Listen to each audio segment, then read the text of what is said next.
हाय दोस्तों, आपका PM study centre में बहुत बहुत स्वागत है। तो चलिए आज के इस वीडियो में हम आतंकवाद समस्या और समाधान पर निबंध देखेंगे, जो कि बोर्ड एग्जाम में 9 अंक में पूछा जाता है।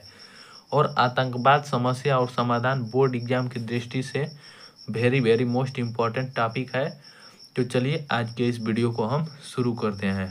तो किसी भी टॉपिक पर निबंध लिखने से पहले उसमें हम कुछ संकेत बिंदु को लिखेंगे और यही संकेत बिंदु हमारे टॉपिक का काम करेंगे।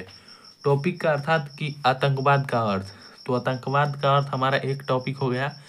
अर्थात किसी भी टॉपिक पर निबंध लिखेंगे तो उसमें 2 से 4 संकेत बिंदु को दर्शाएंगे और उस पर हम कुछ बातें को लिखेंगे और इसी प्रकार हेडिंग डालकर लिखेंगे, जिससे कि बोर्ड एग्जाम में हमारा एक भी अंक नहीं कटेगा।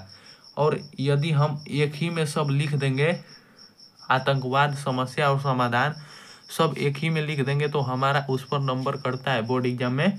तो आप ऐसी गलती मत कीजिएगा, हेडिंग बनाकर निबंध को लिखिएगा। तो संकेत बिंदु में आतंकवाद का अर्थ, भारत में आतंकवाद का पड़ोसी देशों के साथ समर्थन, प्रगति में बाधक, वैश्विक समस्या समाधान और उपसंहार। लास्ट में उपसंहार। तो चलिए पहला हेडिंग को देखते हैं, आतंकवाद का अर्थ। तो आतंकवाद का अर्थ क्या होता है? तो आतंक की कोई विचारधारा नहीं होती।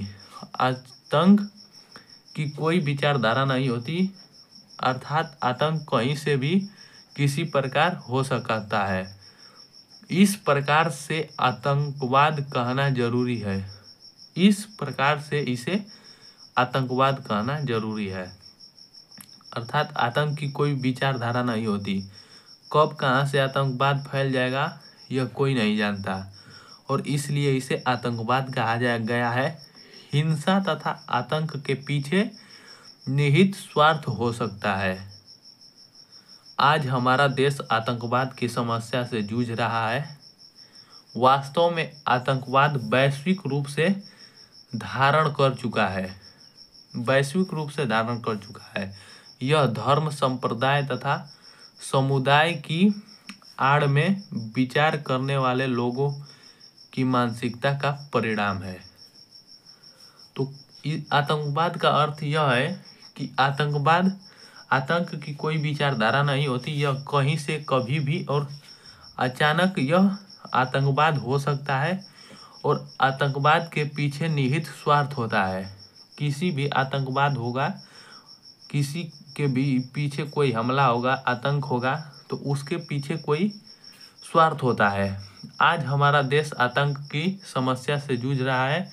वास्तव में आतंकवाद एक मामूली समस्या बन चुका है, और धर्म, संप्रदाय तथा समुदाय के आड़ में सब लोग आतंकवाद फैलाने पर जुटे हुए हैं।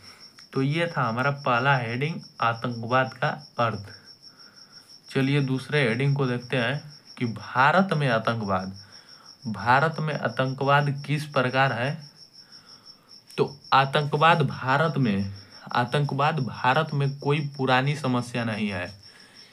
अर्थात आतंकवाद भारत में कोई नई बात नहीं है कि आज ही हमारे भारत देश में आतंकवाद हुआ है। तो आज़ादी के बाद लोकतंत्र ने अभिव्यक्ति की जो परंपरा दी, उसमें अपने जगह न बनाने पाने की वजह से कुछ असामाजिक लोगों ने आतंक का रास्ता अपनाया। इसके कहने का मतलब यह है कि जब हमारा भारत देश आज़ाद हुआ तो उसके बाद एक लोकतंत्र बना, और उसमें अभिव्यक्ति मतलब कुछ व्यक्तियों को उसमें जगह न मिल पाने के कारण उन असामाजिक लोगों ने आतंक का रास्ता अपना लिया। अर्थात जब आज़ाद हुआ हमारा देश तो उसमें एक लोकतंत्र बना। लोकतंत्र में कुछ लोग इकट्ठे हुए और कुछ लोगों को इकट्ठा नहीं किया गया। तो कुछ लोग जो इस लोकतंत्र में सम्मिलित नहीं हुए, वो आतंकवाद का रास्ता अपना लिए। देश की राजनीतिक तथा सामाजिक प्रक्रिया भी इसमें जिम्मेदार है, किंतु आतंकवाद की खतरनाक तथा विध्वंसक प्रक्रिया पर कोई ठोस कार्रवाई नहीं की जा रही है। तो जो उस समय हमारा आज़ाद हुआ भारत, तो लोकतंत्र में उन्हें जगह न मिल पाने के कारण उन्होंने आतंकवाद का रास्ता अपना लिया।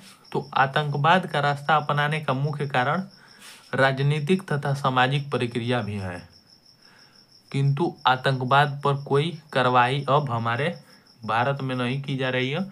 तो भारत सरकार को इस पर बहुत कड़ी निगरानी रखनी चाहिए और इस पर ज़्यादा से ज़्यादा कार्रवाई करना चाहिए। चलिए अगला हेडिंग को देखते हैं। तीसरा हेडिंग है हमारा कि आतंकवाद को पड़ोसी देशों का समर्थन। तो भारत में आतंकवाद क्षेत्रीय तथा सांप्रदायिक आधार ले चुका है। यह आतंकवाद जिसमें हमारे पड़ोसी देश का समर्थन प्राप्त है। इसके कहने का मतलब है कि भारत में आतंकवाद क्षेत्रीय तथा सांप्रदायिक आधार ले चुका है। इसका अर्थ यह होगा कि भारत में आतंकवाद क्षेत्रीय मतलब हर क्षेत्र में आतंकवाद फैला है, हर समुदाय में आतंकवाद फैला है और यह आतंकवाद जिसमें हमारे पड़ोसी देश का समर्थन प्राप्त है। कश्मीर, असम तथा अन्य उत्तर पूर्वी राज्यों में कई आतंकी गुट अपनाई कार्रवाइयों का अंजाम दे रहे हैं।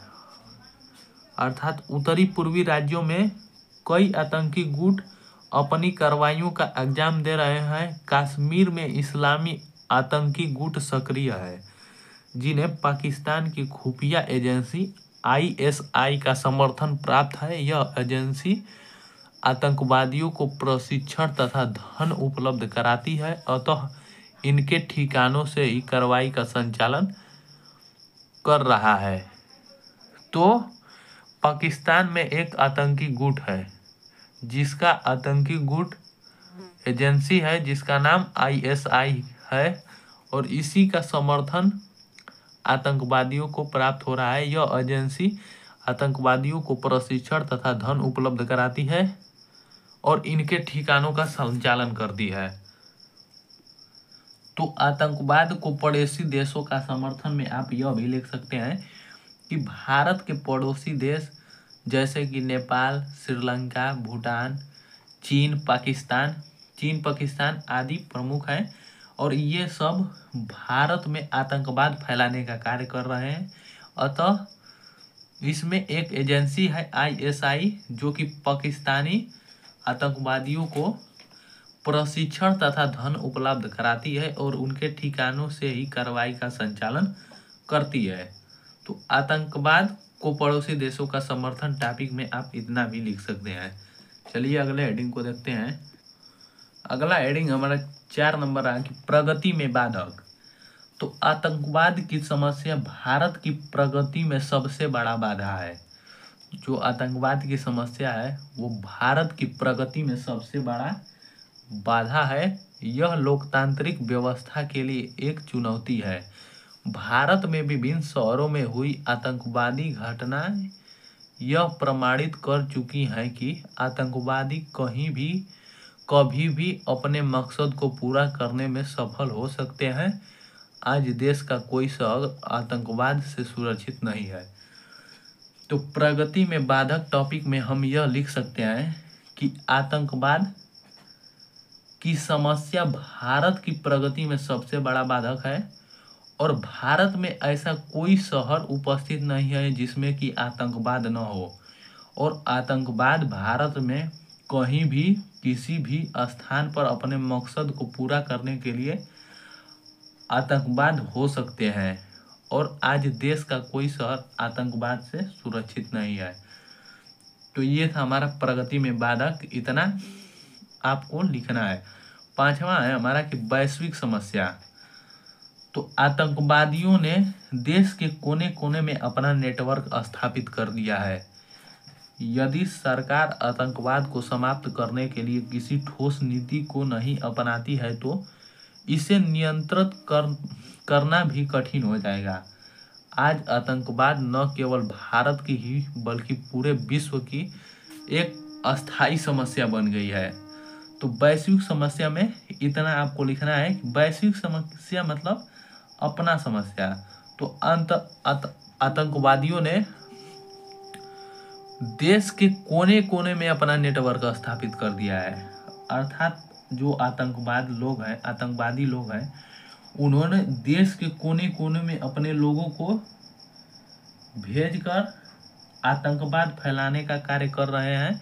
अर्थात अपना पूरा नेटवर्क स्थापित कर लिया है।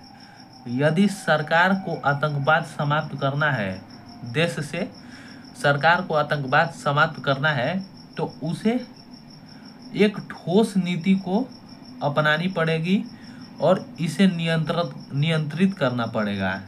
आज आतंकवाद भारत की नहीं बल्कि पूरे विश्व की एक अस्थायी समस्या बन गई है।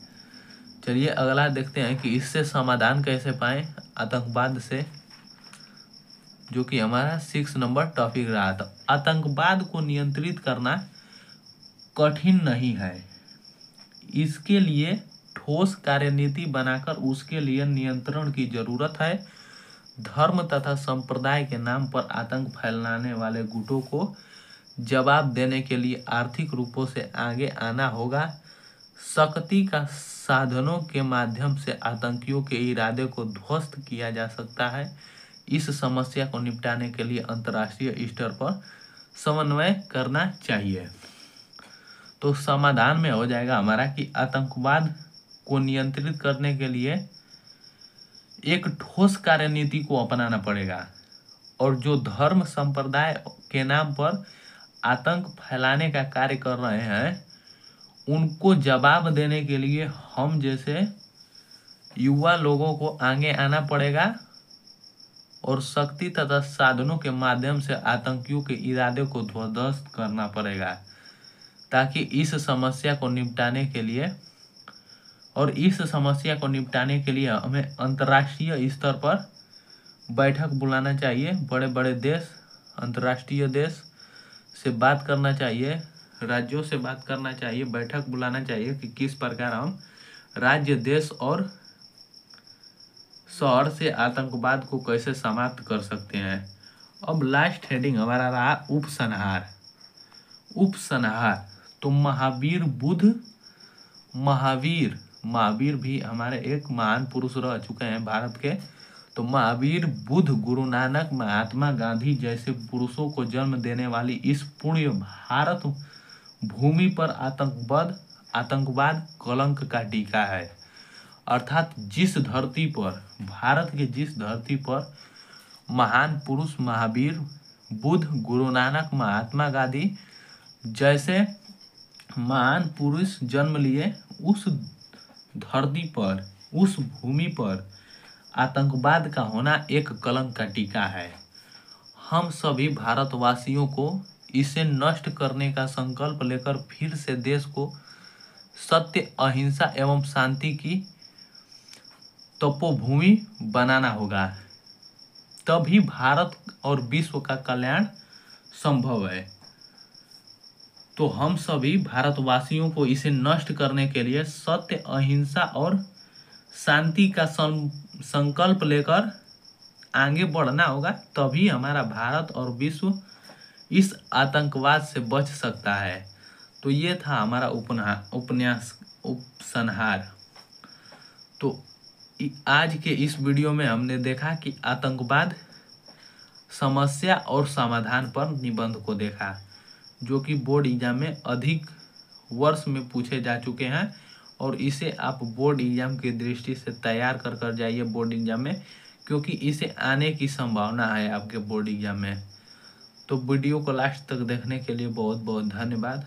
और यदि वीडियो पसंद आई हो तो इसे ज़्यादा से ज़्यादा लाइक, शेयर और चैनल को सब्सक्राइब करना ना भूलें।